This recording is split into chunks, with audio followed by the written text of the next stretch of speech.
Hello, you're very welcome along to the Matchbook World Cup podcast, and we are recording this. My name is Daniel Hussey. We are recording this post Argentina's sensational defeat to Saudi Arabia, so we're a bit kind of flustered here at the moment. Forgive us, but delighted to welcome Adrian Clarke and Mark O'Hare. Adrian, what's the story with all the added time going on in this game and every other game?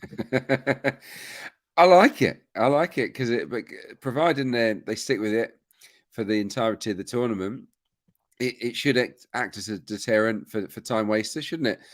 And let's be honest, it should mean that we see a few more goals, and that's what we're all in it for. We want to see more action, more twists, more turns, and yeah, I'm all for it. It must be an absolute nightmare for the broadcasters, but look, we don't really care about them. I think it's about entertainment, and yeah, the more football, the better. I mean, from a betting point of view, it makes going unders a lot more Mm. precarious, doesn't it? If you're getting, and I would say so far, I mean, we're probably getting an extra 10 minutes per game, aren't we, compared to normal?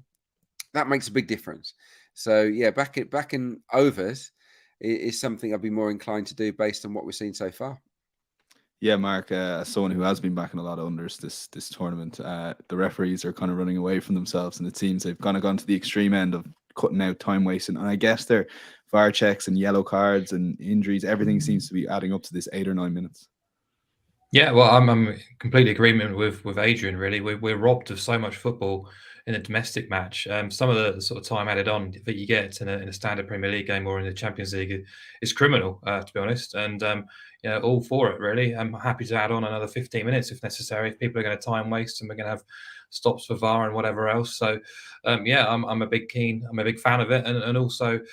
Whilst the deployment of it has been very inconsistent so far, considering the penalty calls in the England game, the grappling at set pieces as well. It's nice to see that starting to get highlighted. As long as it's a bit more consistent going forward, I think we've possibly got two positives out of this World Cup. But it's a strange time to start doing it mid-season at the start of a World Cup, but we start penalising these things as we do. But I guess that's football. Yeah, if they wanted us to start talking about the football, we well and truly are now with this added time, I guess. So that might be a small conspiracy theory in there. If you are watching on the live stream, do get involved. We're obviously in between games here. It's a bit manic at the moment. The 8 games we're going to be covering are 4 Wednesday games and 4 Thursday games. Morocco, Croatia, we're going to kick off with. But before we do that, let me quickly remind you of the new sign-up offer that proved quite popular over the weekend. And it's basically double the odds on the podcast best bet. So I don't want to spoil the guys' best bets, but they are in agreement on this. So this is going to be one podcast, double the odds best bet. All you have to do is enter the bonus code podcast when you're signing up for new customers only. So enter the bonus code podcast. It's double the odds on podcast best bets, up to £50 in cash as well. So as I said, it's proved quite popular on the France game later on. We'll see how that gets on.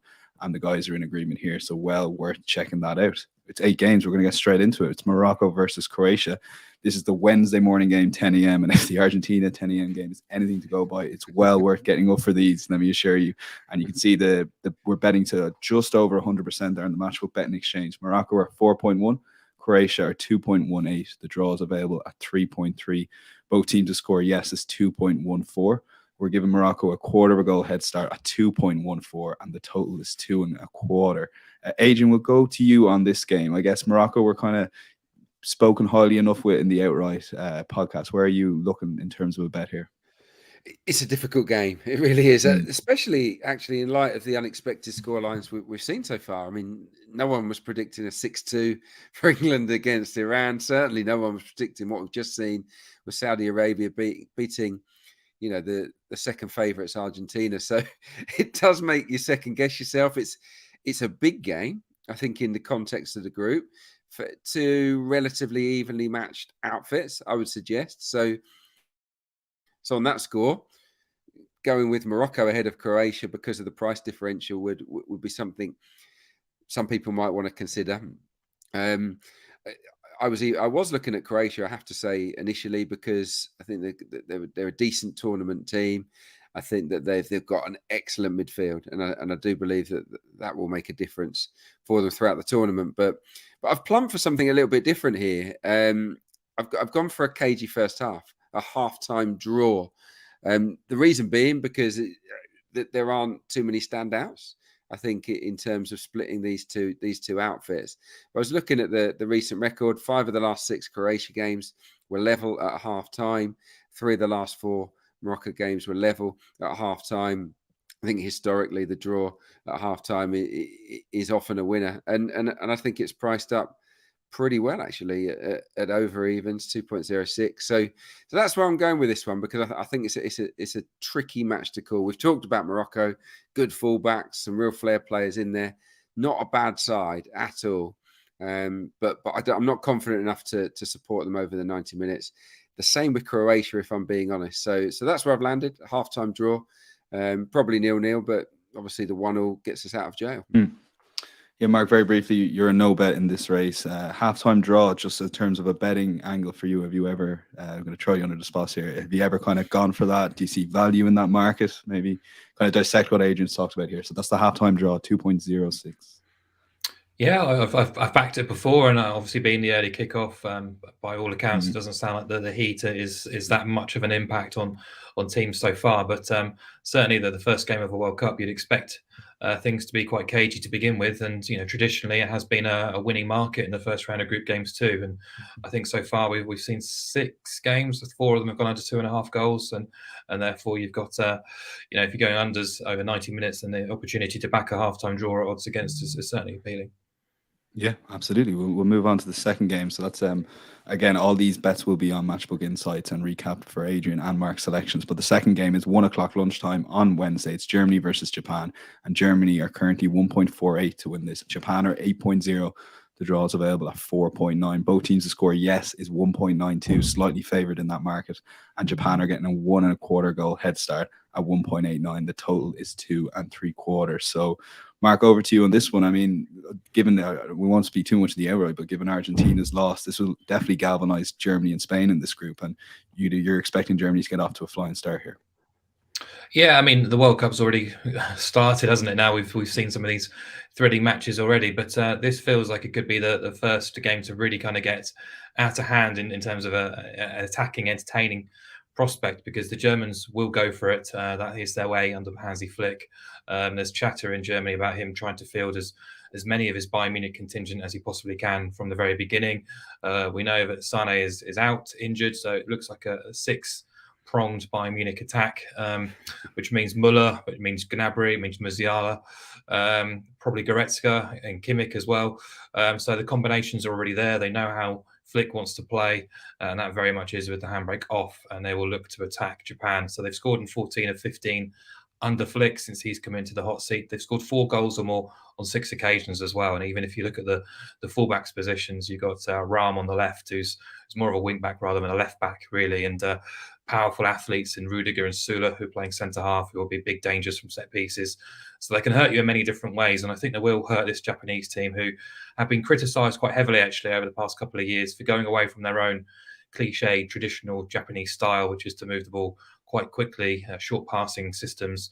Call it direct. It's not long ball. It's just moving the ball quickly towards the opposition goal, moving through the gears, and could be considered counter-attacking in some sorts. But they've had trouble breaking down deep line defenses in Asia. So perhaps this match will play to their advantage, really, because Hajime Moriyasu, the head coach, is normally quite cautious and conservative, but surely he will see that Germany are going to come onto them and they're going to have opportunities in transitions, because that's where Japan's key players are at. They're all in forward areas. They might not have a clinical striker, but they've certainly got players who can carve out opportunities, create moments of chances and score goals, really. So, yeah, I mean, this may well play into Japan's hands just tactically, really. So I'm expecting Germany to go for it. I'm expecting Japan to get their chances in transitions, and therefore we could be in for an entertaining game. That's my hope anyway. And just looking through the prices, you got Germany at what price did we say? 1.48 to win the game. You can basically double that, add more, by backing Germany to win and both teams to score. That's a big increase for me. I still don't really rate that German defence. Just stylistically, we know that they're going to go for it. They're gung ho under Hansi Flick, and as I keep saying, and that's going to create opportunities for opposition teams. And I think it probably suits Japan to play in that way. Okay, yeah, Germany and both teams scored 3.3 currently. Adrian, you're in a broad agreement about Germany dominating this game, anyway. Yeah, I am. Yeah, I mean, watching Argentina lose to Saudi Arabia, I know. makes you question every selection you make, doesn't it? But look, we're not going to see a tournament full of shocks like that. Yeah, I'd echo everything that Mark said there. if I'm honest. I think that it sounds as if Japan getting the ball forward early into their star attacking midfielders. They've got some really sharp players in forward areas, and we know about Hansi Flick's high line. They might get in a few times in the game, so I'd give them a shot at scoring. But for me, Germany, and we saw this with the England-Iran game, the physical difference I think can make it's big. It really is. I mean, England from corners and wide free kicks absolutely dominated the Iranians, and I think that physically Germany will do the same to this Japan side. I love the idea of Flick to go with the Bayern Munich players as well. Some of the individuals in the squad might get a little bit peeved by it, I have to say. You talk about the old England golden generation being a bit cliquey. Well, that German camp could be very cliquey, couldn't it? It's a them and us situation. But from a football tactical point of view, it makes an awful lot of sense. And I think that could be bad news for a Japan team that lost to Canada the other day in their last warm-up 2-1, drew 0-0 with Ecuador recently as well. So I don't think they're any great shakes. I like that increase in the price that Mark talked about is a definite eye catcher, isn't it? I wouldn't. It's not too late. No, I'm not going to turn anyone off of going for it, but I'm going to just offer up something slightly different, and that's just Germany on the handicap -1.25, which effectively means that should they win by 2 goals, we're in full profit, and you get Germany on the right side of evens, which is very good when you consider that they're 1.4-ish to win the game. I think they're more than capable of winning this 2-0, 3-0, 3-1, any of those score lines. So yeah, that's where I'm heading. I do fancy Germany. Too much attacking talent, too much power from set pieces for Japan to handle, in my opinion. Yeah, it does seem a bit of a cheat code, those Bayern players. So that's Germany, and both teams to score 3.3 for Mark, and Germany -1/4 at 2.06. And Musiala at that Mark touched on, when you put that up, Mark, on the outright preview, the price came crashing down all the way from around 140 into 70.0. Given the early start for a lot of players, he's actually drifted out to 110.0 despite not playing. So still worth maybe potentially taking some of that on the matchbook betting exchange. But for now, we'll move on to the third game, and it's Spain versus Costa Rica. Adrian's going to sit this one out, so we're going to go to you, Mark, but we'll take a look at the betting very quickly as we have it on matchbook.com. You can back Spain at 1.17. Costa Rica are 25.0. We'll get to that in a second. Draws 8.8. Both teams to score yes is a 9-4 shot at 3.25. No is 1.44. Costa Rica getting a 2-goal head start on the Asian handicap line, and the total is 2.5. And that is surprisingly maybe slightly shaded towards the under. So, Mark, you've been known on this podcast, so yourself saying that you very rarely you stay away from these big Asian handicap lines for various reasons on both sides. So tell us why you're going to do this one and which way you're going. I'm getting with the underdogs with a 2.25 goal head start here, Costa Rica. I think out of all the matches across the whole first round, this feels like the most predictable game for me in terms of how it's going to play out. It's going to be Spain monopolising possession and territory, Costa Rica parking every available bus in front of Keylor Navas's goal, doing everything they can to slow the game down, tactical fouling, time wasting, whatever they need to do, really. It's going to be attack against defence for 90 minutes, and it's just a case of, can Spain create a moment of quality to score a goal, if not score a couple. But thing is, I'm not 100% convinced that they will make a breakthrough, which might make me look very, very silly.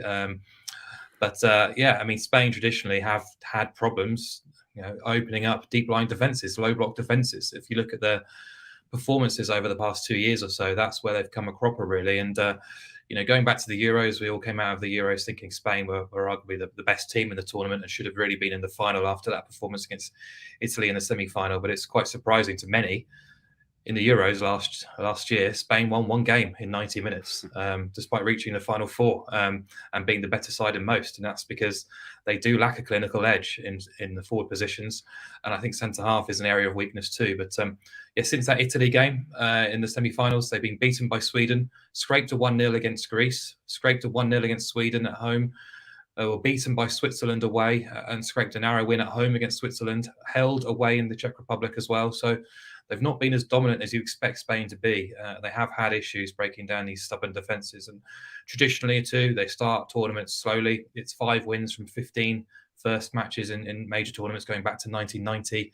Sweden held them last year in the first game of the Euros. Switzerland famously beat them in 2010 when they went on to win the World Cup. And I just don't see this being as breezy as the market suggests. And look, Costa Rica are absolutely limited. But in a head coach, Luis Fernando Suarez, he is renowned for getting underdogs, organised, resolute, gritty, dogged, all those horrible characteristics that I don't think Spain enjoyed playing against, really. So player for player, there's absolutely no contest. They've got a mix of really old heads and a few youngsters coming through. They don't offer hardly anything in the final third, but they're very aggressive and they're very industrious. And I just don't see it being, a plain sailing 3-4-0 for Spain. So I think getting the handicap start on side, you need Spain to win this game by 3 goals or more, not to make money. And that's a steep handicap hurdle. We've already just seen, Argentina have problems breaking down a much different defense, it should be said, in Saudi Arabia. They did things very differently. But, this is kind of Spain's. This is where they can come a cropper, really. So I expect them to win, of course I do, but I wouldn't be backing them to do so. If you do fancy Spain to win, I think you can back them to win and under 2.5 goals, around 2-1, which is a massive price actually. I'm just gonna get the handicap on side because it's one of those games I targeted pre-tournament and thought that's going to be a steep handicap which I could get behind and support and make a valid case for it too. And very briefly, Mark, with the additional at a time, you still think there's value enough there to take Costa Rica? It's not too much of a difference, I guess. 5 minutes either side, maybe, perhaps. Yeah, I mean, I don't think Costa Rica are going to change their style regardless of the game state at play. Even if they're losing 1-0, they'll probably see that as a positive result considering the group that they're in. So they're not going to come out and start trying. Yeah, it's so hard, isn't it? It's so hard when you see teams from different territories, different parts of the world match up for the first time in years, really. But I think because of what happened with COVID, we've seen so many fewer global friendlies. And therefore it's so hard to gauge where everyone's at. And obviously ahead of this game against Argentina that we've just seen, it looked like Asian football was really struggling, didn't it? And who knows, in terms of Central America, what the strength is like at the moment compared to a Spain. It's been, years since Costa Rica lined up against anyone decent and really certainly a European heavyweight. So really hard to predict, but I think Mark's made a pretty strong case for Costa Rica keeping it tight. Spain are slow starters, aren't they? Yeah, absolutely. It's an unintended consequence of the Nations League, I guess, the lack of friendlies, Mark. Just looked, it's 3.3 for Spain to win and under 2.5 goals. That's a big price. Are you adding it in? Are you adding it I'll in? I'll have that one. Yeah, I think I will. That's a big price. You can have 2 a game. Yeah. Yeah. You don't have to bet in every game. Might as well just back Spain to win 1-0 and 2-0, and I'm covered by all angles. But there you are. So we'll lock in Costa Rica as the main bet too. Plus 2.25 got a 1.8. Does look quite big considering the case that Mark made. We'll move on to Belgium versus Canada. And we'll take a look at the betting as we have it on matchbook.com. You can back Belgium at 1.56. Canada are 7.0. The draw is available at 7-2 or 4.5. You can back both teams to score yes at 1.97. That's a slight favourite in that market. Canada plus a goal on the Asian handicap line is 2.04, and the total is 2 3/4, shaded towards the under at 1.92. Adrian, you're expecting goals? I think both teams to score is one that stands out to me, actually. Belgium, for obvious reasons, have got talent. Okay, there is a heavy reliance on Kevin De Bruyne now. Hazard's still in the team, and he's not the player he was. Batshuayi, I think, is going to lead the line. Decent wing backs. They're a team that can score goals, and they have scored a lot of goals. But also Belgium are not that solid at the back. Obviously, we've spoke on the preview pod about their aging defence, and it stacks up when you look at the recent form. They've conceded in 6 of their last 7 games, Belgium, and which doesn't fill you with great confidence that they can keep a clean sheet here. And I just think that Canada will come here with a little bit of enterprise, or I'd like to think they would anyway. They were better than America in qualifying, quite a bit better than them. And we saw, albeit against Wales, them look quite impressive actually in that first half, even though they tailed off towards the end. So I think Canada might shock a few people with how decent they are. Obviously, Alphonso Davies has got all sorts of pace. I think Jonathan David is a player that could hurt a slow, sluggish, aging Belgian defence. I think that Canada might also be a little bit inspired by what they've seen with Saudi Arabia and the bravery that they've shown in that game. So I think that they're worth a goal here. I really do. The managers probably should. It wouldn't surprise me if we're talking about John Herdman a little bit more in the weeks and months to come. English guy who's sort of, done an outstanding job wherever he's been. He's got great tournament experience, some of it in women's football, the Olympic Games as well. And he's done well at tournaments. So I think tactically he's a smart guy. Canada are a team on the up, Belgium a team on the slide. I can see both teams scoring here. I'm not sure who's going to win. Probably Belgium, but I'm not going to sort of sway one way or the other on that. I'm just going to say that Canada are going to score at least one, and so are Belgium. Yeah, Mark, you described Roberto Martinez as a world-class coach. I'd love to get your opinion on that, if you do think he is up to that world-class standard. Well, I described him as that. No, sorry, the Canada manager. Oh God, yeah, I was going to say when did I say that? I was looking for that angle, Mark. I was trying to bring you in on that. I'm not a fan of Martinez either, by the way. On Canada, the one stat I should have mentioned: they've scored in 12 of their last 15 games, so they are a team that are not used to blanking. Yeah, I'm kind of waiting on team news really to sort of get involved in this game properly. But we know Lukaku's missing. We know Batshuayi leads the line. Alphonso Davies did train on Monday, which suggests he will be fit. There was a doubt over him, but Steven Eustáquio, who's had a fantastic season with Porto, is a doubt in midfield for Canada, which would be a blow. And the goalkeeper Milan Borjan has been a doubt as well. But yeah, I agree with Adrian about John Herdman. I think he's got Graham Potter vibes in terms of his route into coaching and management, and he's only his glass ceiling is a lot higher than what he's at right now. So intrigued to see how he sets his team up, because he's incredibly adaptable and versatile as well. But yeah, I mean, I am negative against Belgium in this competition, but I do think this gives them an opportunity to get off to a decent start. They tend to be flat track bullies. Man for man, there's no match between the two teams. Belgium still have the outstanding quality. They've only failed to score twice in competitive games under Martinez, going back to August 2016. And I worry about that Canada midfield if Eustáquio is missing, because you've got 39-year-old Atiba Hutchinson sort of marauding around that central midfield area, trying to keep tabs on Kevin De Bruyne. Really, it's no contest. And but I do look at that Canadian team. They have weaknesses in defensive areas, so eager to see how Herdman sets them up. But going forward, there's a lot to like about them. As Adrian says, there's pace, there's trickery. The likes of Buchanan and Osorio, who one of them may or may not start, but there's ability from wide and ability up front too. They can hold the ball up, they can play in behind you too, and they'll be looking at that Belgian defence and licking their lips really. But ultimately, it comes down to Belgium have been here, done it many, many times, and this gives them, I think, a good opportunity to make a solid start. But saying that, Canada, as we keep talking about all the other teams around the world, very unpredictable. We just don't know what we're going to get from them, in fairness. But I did look at the prices, and I thought Belgium to win and over 1.5 goals at 1.84 was a big price.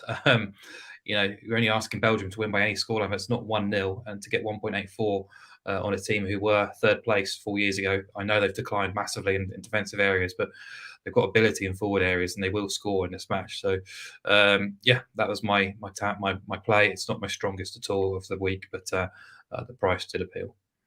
Yeah, Belgium over 1.5, as Mark mentioned, 1.84, and both teams to score 1.96 for Adrian. We're going to get into Thursday's action. It's Thursday morning. We're flying through these games here. We're making good time. Switzerland versus Cameroon. Let's take a look at the betting as we have it on matchbook.com. The early prices see Switzerland as the 1.82 favourites. Cameroon can be back to 5.7. The draws available at 3.6. Both teams to score no is favoured at 1.78. We're giving Cameroon a 3/4 of a goal head start at 1.9, and the total is 2.25. We're both in agreement here, which is brilliant, Mark. We can fly through this. A rare play for you on the actual match odds themselves. So tell us a little bit about it. Yeah, I just back Switzerland at the price. I think it's good enough. Okay. You don't need to add anything else or overcomplicate it. They're in a very difficult group, of course they are, and that puts extra pressure on them for this match, which feels like the most winnable of the three, playing Cameroon. A very difficult group to get out of, but for a long time now, Switzerland have been known for probably unfairly being boring and quite bland on the international stage, and certainly not in terms of Brazil going to sort of blitz teams and blow teams away. They still are quite unfashionable, quite awkward, quite functional. but they're very difficult to break down. They're tactically quite flexible, and they know how to get results. They're efficient. The last 3 Nations League results were wins against Portugal, Spain, and Czech Republic. A variety of different opponents who play in different ways. I do think there's enough invention in this team. There's enough experience. There's balance to negotiate the group, and they still don't score a huge amount, but they're very effective at what they do. And I look at Cameroon, who have had a difficult year, let's say.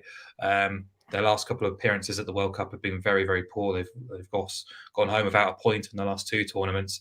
Very fortunate to even be here, the way in which they survived the playoff against Algeria. Haven't beaten a non-African team since 2014, and that was against Moldova. And there's massive question marks around Rigobert Song, who's got the head coach's position there. Basically, Samuel Eto'o is his mate, and he's now the Cameroon FA president. And he's basically set a ridiculously high standard that they need to be aiming for a place in the final, really. But there's talk that he's meddling in first team affairs. That Song's a bit of a yes man, and basically Eto'o's having his run, really. So we haven't had yet much turmoil or confrontation within the camp, but that tends to be the way of Cameroon. So we'll see how they go. But they have got players of quality in certain positions. Anana in goal, Anguissa's had a great season in midfield. Up front, you've got spoiled for choice: Abubakar, Choupo-Moting, Brian Mbeumo, Toko Akambi as well. So they are going to be awkward. I just question the organisation of this team. I question the defensive fortitude, solidity, and that's a worry when you come up against a smart team, I'd call Switzerland, really, who just know what's required. They'll have a game plan. There's not been a huge amount of sort of turbulence in the last couple of years, despite changing coaches. They're certainly not world beaters, but they are a smart team and they're an effective team. And I think 5 to 6-ish on them to beat a poorly coached Cameroon does appear. I was actually talking to an expert in African football last month, and he had big fears for Cameroon coming into this tournament. He reckons they're the weakest African nation by far, despite the sort of standout names in forward areas. Okay, that's interesting there. Adrian, Switzerland, you're in agreement there. A little bit on Granit Xhaka, I guess. His role for Arsenal is going forward a lot. He does tend to sit a bit more with Switzerland. Well, he might as well just go for it, man. I mean, he loves it. He loves this attacking midfield role, gets into the box, and we know he's got a good left foot. He's played well at tournaments, hasn't he, Granit Xhaka? I think he's in the form of his life. It's as simple as that. I've never seen Granit Xhaka play better than he has so far this season. And yeah, he could be a difference maker. I think that the key point to take away from what Mark was saying, and obviously all of it is relevant, but the key point is that they're a poorly coached team. And I think that Switzerland are the opposite, very well organised, savvy, tournament hardened, and they'll have plans. And I think from set pieces in particular, that's where poorly coached sides come unstuck. I've played in a few where we barely practice defending set pieces, and I'm not saying that that's what's happening with Cameroon, but you might get that sense that they might not be as rigid or as well planned as some teams out there in Qatar. So I think just Switzerland from corner just to on free Cameroon kicks before I forgot to say, sorry, Adrian, was right. in the September international friendlies, Song basically didn't call up half a dozen of his first team stars, shall we say, to the friendlies, because he said he knows all about them, doesn't need to. There's nothing more he can learn about them. But you're a month out from the World Cup. Surely you need to start integrating some sort of style and organisation. And they're getting to the final, aren't they? So he's just saving them for the final. Can you imagine England going into September warm-up friendlies without Harry Kane and all these players, because how have seen them before? It's bizarre. That would make sense in terms of their form. Because I was looking at their form. I mean, 1 win, 2 draws, and 3 defeats in their 6 games in the run-up to this competition. They've not been playing anyone that great. So yeah, I think there's good reason to get on side with the Swiss here, even though they weren't great in a friendly against Ghana, I noticed a few days ago. So, but yeah, it's not going to put me off. I think Switzerland will win this one. Yeah, Switzerland 1.82 currently. It's a bet for both Mark and Adrian. More maybe perhaps an anti-Cameroon angle than a pro-Switzerland angle. So we'll move on to the second game. To be honest, I think all 4 games on Thursday are very, very watchable. Anyway, this is Uruguay versus South Korea. It's the 1 o'clock game. We'll take a look at the betting as we have it on matchbook.com. You can back Uruguay at 1.78, South Korea minus Son at 5.9. The draw is available at 3.65. Both teams to score yes is 2.24 with no favourite at 1.73. South Korea are getting a 3/4 of a goal head start at 1.93, and the total is 2.25, and that is shaded towards the under. So Adrian's sitting this one out. Mark, you're giving us an old podcast favorite. I didn't think we'd be able to sneak a match result and an under 4.5 goal line in the World Cup, given how low the goal lines are, but you've managed to do it here. Yeah, I mean, it's not a massive increase, is it, on the Uruguay win price? But it's enough, really. I think as long as you can get above 1.8, it does appeal to me. And Uruguay, I like them. They've come a long way in a year, really, under Diego Alonso. They've won 7 of 9 games. They look more solid defensively, and they look more forceful in forward areas. He's integrating the new generation with the old heads pretty successfully. There's a nice balance about this team. You got players like Fede Valverde, who's been one of the stars in Spain so far this season. Bentancur and Darwin Núñez making impacts in the Premier League. You've got influence in terms of leadership in Suarez and Cavani and Godin. And you've got that sort of unrivaled hunger and fighting spirit, which makes Uruguay quite a fierce opponent, shall we say. And I think that physicality could be key, really, against the likes of South Korea, who this is going to be difficult for them.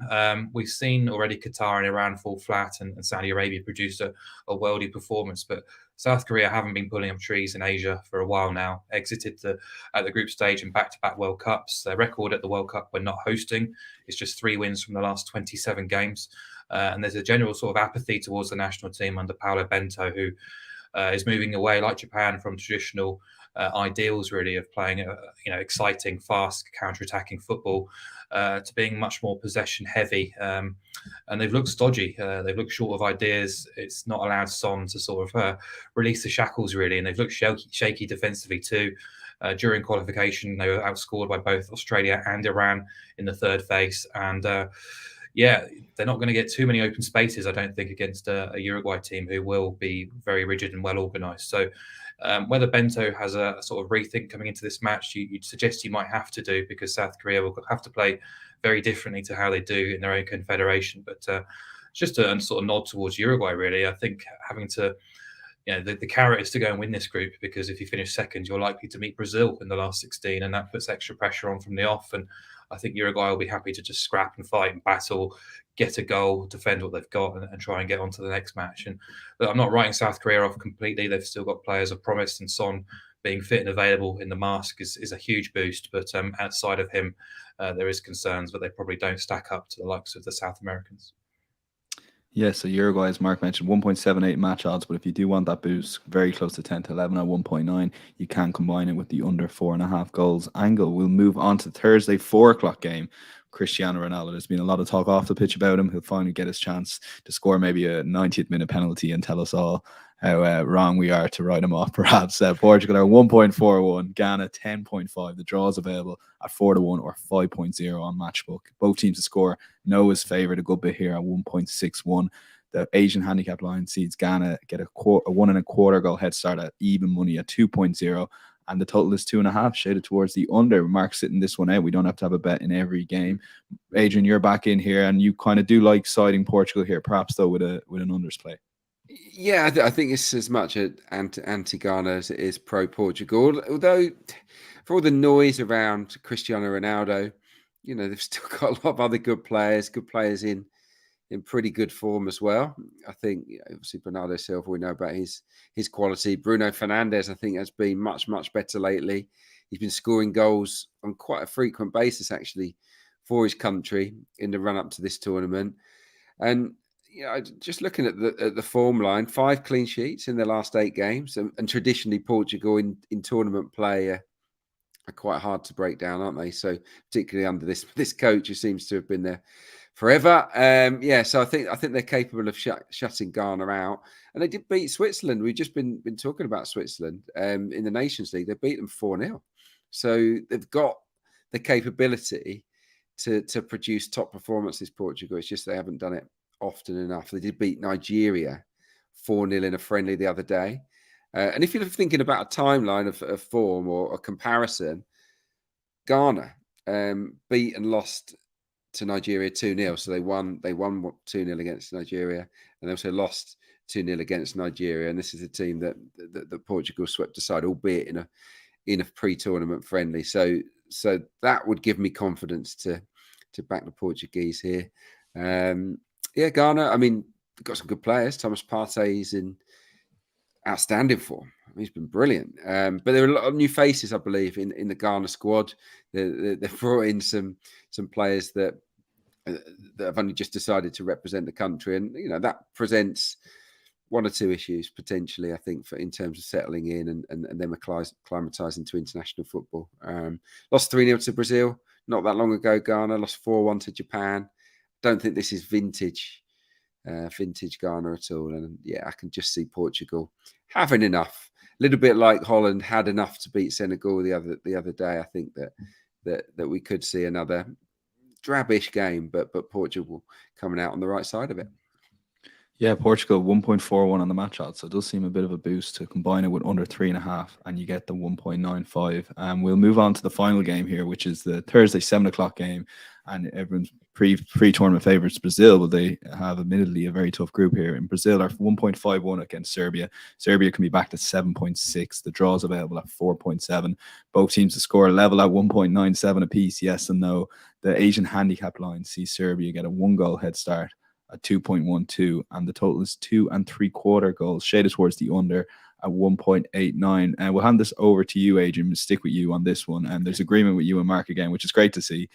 Tell us a little bit about maybe combined Brazil and a total goals angle. Yeah, well, all this extra time gives Brazil more opportunities to go out there and score goals, and we know that they're going to have, they've got so much quality inside the final third. You think if the longer they spend in that domain of the pitch, they're going to rack up the goals, you would have thought. But maybe you could have said the same about Argentina. In terms of Brazil's form coming into the competition, 6 of their last 7 wins have been over 2.5.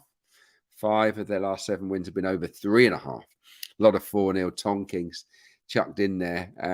So they're a side that are full of goals at the moment. Serbia, I like them. I think they're a decent team, but certainly attack might be the best form of defence for them. They've scored in 14 of their last 16 games, so and obviously we've talked at length about Vlahovic and Mitrovic up front, so they've got quality in forward areas who might not need too many chances. We saw it with Iran, didn't we? Taremi had a couple of chances, stuck them away. So yeah, they might be worth a goal here, but surely Brazil against what I would say is quite a limited back three for Serbia will create plenty of opportunities. I think they're overwhelming favourites for a reason, and I wouldn't expect it to be a cagey 1-0 win for Brazil. I'd expect there to be multiple goals. So yeah, Brazil and over 1.5 leapt off the page right away. So yeah, I think Serbia might as well go for it to some degree, but Brazil will outscore them in my opinion. Yeah, Mark, you're in agreement here. Yeah, I mean, Brazil coming into this competition were 4-1 favourites to win the whole tournament. So I was surprised that they were 1-2 or 1.5 to beat Serbia. Feels a big price, and of course it's a banana skin game, playing a team who will come out and attack them. But they've been very, very good for a long period of time, and they were very unfortunate, if you remember, to be knocked out by Belgium 4 years ago. Anyhow, they've continued on an upward trajectory under Chichi.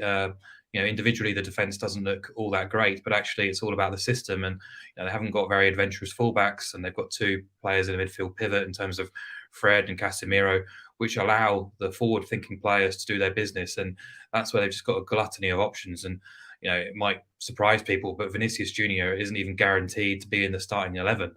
He hasn't been. He's not been first choice at all. So we'll wait and see when he gets Will Richarlison start up front? That seems to be the case. He has been the sort of first choice in that role again, which might surprise, but it's all about the system, and allows other players in that team to come to the fore in terms of Rafinha or Neymar.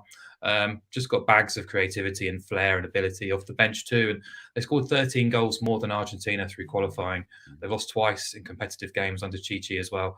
They know what they're about, and this is their stage, isn't it? They tend to come to the party at World Cups.